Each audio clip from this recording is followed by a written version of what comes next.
Penduduk bumi, korang dah kena hack dari aku, Adudu. Dan aku adalah Pro. Kami datang nak curi ni. Yeah, mulai hari ini, korang tak boleh tekan lagi butang like dan subscribe ni. Jatuhlah populariti Bobo Boy dan Monster Network nanti. Shh, diam Michi Bos. Cerita dah start dah.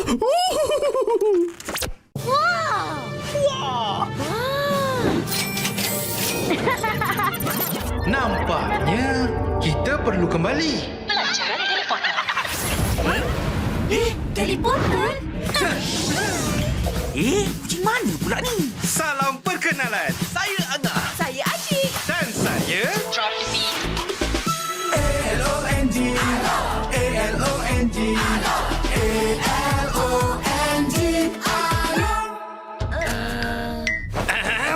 Kami dari masa depan. Kamu bertiga dalam masalah besar.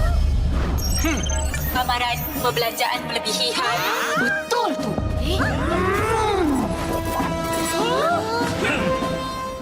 Simpan sikit-sikit, lama-lama jadi bukit. Mulakan simpanan dengan ASMB Ninja. Jadilah generasi labu. Terbaik.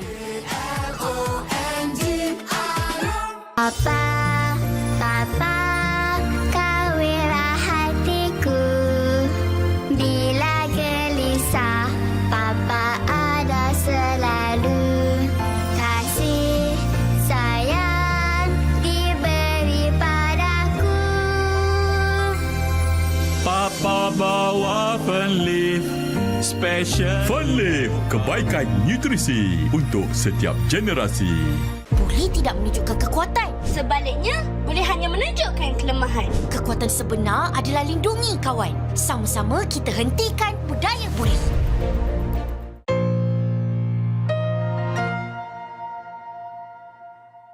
Cerita dimulai dengan diperlihatkan Panglima Yanari dan Mas Gartu yang sedang berada di depan batu perjanjian Panglima Pairapi dengan Mas Mawais. Dan singkat cerita, setelah scene merayakan perdamaian suku Bara dan Salju, kita diperlihatkan Bobo Boy dan kawan-kawan yang ingin memakan makanan yang dihidangkan.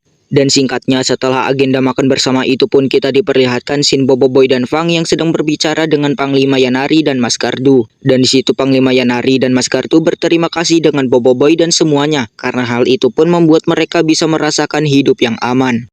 Lalu scene dipindah ke perbincangan Yaya dan Rokta-Roka yang sedang berada di depan batu perjanjian antara Panglima Pairapi dengan Mas Mawais.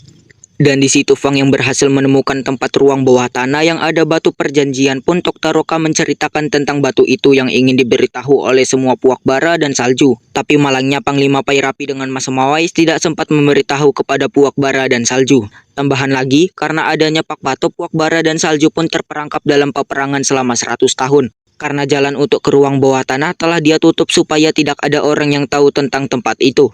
Lalu kita diperlihatkan scene Rokta-Roka dan Rokia yang tampaknya saling jatuh cinta. Dan di situ Rokta-Roka bilang alasannya pergi ke planet Volcania karena tak sengaja melihat Rokia dengan cowok lain, yang padahal cowok itu adalah abang kandungnya Rokia. Singkat cerita, scene berpindah ke Bobo Boy dan kawan-kawan yang sedang mengamati sel kuasa yang didapat dari Pak Pato.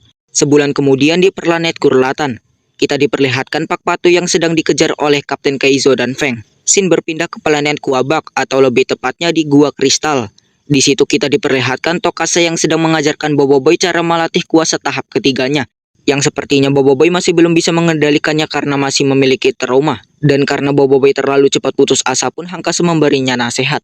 Singkat cerita, scene berpindah ke planet Kurlatan di kota Terawangan atau di tempat persidangan. Di situ kita diperlihatkan scene Feng yang berjumpa dengan Gopal, Yaya, dan Ying. Dan di situ bukan cuma mereka, melainkan ada Kokochi, Guru Gaharum, Raja Gusto, Maripos, dan Rokta-Roka. Dan di situ Feng memperkenalkan kawan lama dia yaitu Kirana, sang pewaris kuasa Voltra. Scene berpindah ke Kapten Kaizo yang sedang membawa Pak Pato. Tapi di situ Pak Pato yang sempat melepaskan diri sejenak pun langsung mengaktifkan salah satu robotnya. Scene kembali ke kamar persidangan. Di situ ada Kokochi, Maripos, Guru Gaharum, Rokta-Roka, dan Raja Gusto yang sedang menyimak dari perbicaraan Kirana yang mengusulkan kalau Tapops dibubarkan. Tentu saja mereka yang mendengarnya pun ikut terkejut karena Tapops adalah pelindung galaksi yang telah banyak menyelamatkan planet-planet. Tapi tiba-tiba ada seseorang yang melempar bola asap ke ruang persidangan dan tidak lama kemudian datang robot-robot yang mirip robotnya Pak Pato. Dan di situ Gopal, Yaya, Ying, dan Feng pun bergegas untuk melindungi mereka. Tapi saat mereka sedang sibuk melawan robot-robot Pak Pato, tiba-tiba Maripos terlempar karena diserang robot yang lebih kuat. Dan robot itu adalah robot Satriantar, yaitu pengguna asal kuasa Voltra. Dan sepertinya pun mereka kesulitan untuk melawan robot itu. Scene berpindah ke Papa Zola dan Kuali yang sedang berada di bawah pohon akuat yang sudah berbuah dan juga sudah jatuh. Tidak lama Bobo Boy, Tokasa, dan Ochobut pun datang dan mereka senang karena pohon akuat sudah berbuah. Tapi tidak selang lama Gopal menghubungi Bobo Boy untuk meminta pertolongan untuk melawan robot Satriantar. Tidak lama pun Bobo Boy datang dan langsung membantu mereka. Dan saat Bobo Boy sedang bertarung, dia terdesak oleh robot itu, tapi tiba-tiba Kirana datang dengan memberi Bobo Boy pedang Satriantar. Singkat cerita, Bobo Boy yang berhasil mengalahkan robot Satriantar dengan menggunakan pedang Satriantar, dan sepertinya di situ Kirana terkejut karena tahu kuasa sebenar Voltra sekuat itu. Dan setelah Bobo Boy mengalahkan robot itu, Bobo Boy berkenalan dengan Kirana, tapi tiba-tiba Kapten Kaizo datang dan menyerang Kirana untuk menghentikan niatnya. Dan benar saja di situ Bobo Boy halilintar diserap oleh pedang Voltra, yang di situ pun Kirana langsung mengambil pedang itu dan menunjukkan sifat aslinya yang semata-mata hanya untuk kuasa Voltra. Dan di situ Kirana langsung menyuruh pasukannya untuk menangkap Bobo Boy, tapi Kapten Kaizo membawa Bobo Boy dan Gopal terjun ke kota bawah. Setibanya di Pekan Bakal Guru, di situ mereka yang sedang berlindung pun diajak Kapten Kaizo untuk melakukan penyamaran. Saat dalam penyamaran mereka terkejut karena melihat wajah mereka bertiga menjadi buronan di planet Gurlatan. Tidak lama mereka pun berhenti di sebuah kawasan yang tidak boleh dimasuki. Dan tidak lama dari situ mereka didatangi oleh pengawas, tapi mereka langsung melakukan penyamaran menjadi penyapu jalanan. Di situ pun mereka yang sudah bingung hanya tahu seseorang yang bisa membantu, dan orang itu adalah Pak Pato. Setibanya di gudang Pak Pato, di situ mereka memaksa Pak Pato untuk memberitahu salah satu fasilitas rahasia di teras guru yang mungkin saja yang lain dikurung di situ. Tapi tiba-tiba ada pasukan Kirana yang menyerang gudang Pak Pato, yang itu bikin mereka harus melawannya. Tapi bukannya dihabisi oleh Bobo Boy, mereka pun diajak lari oleh Bobo Boy Duri. Dan setelah mereka berhasil melarikan diri pun mereka ingin ke teras guru, tapi tidak ada jalan lain selain lift turbo. Tapi di lift turbo ada pegawai yang menjaga. Scene berpindah ke Feng yang sedang dikurung di penjara. Dan di situ bukan hanya Feng yang dikurung, melainkan Yaya, Ying, dan Kuali. Tapi tiba-tiba Kirana datang sambil mengatakan bahwasannya mereka hanya tak sadarkan diri, dan di situ pun Feng langsung bertanya-tanya kenapa Kirana melakukan hal ini. Tapi di situ Kirana yang ingin berbincang dengan Feng karena Kirana memerlukan bantuan Feng demi keamanan planet Gurlatan dan seluruh galaksi. Bestnya cerita tadi.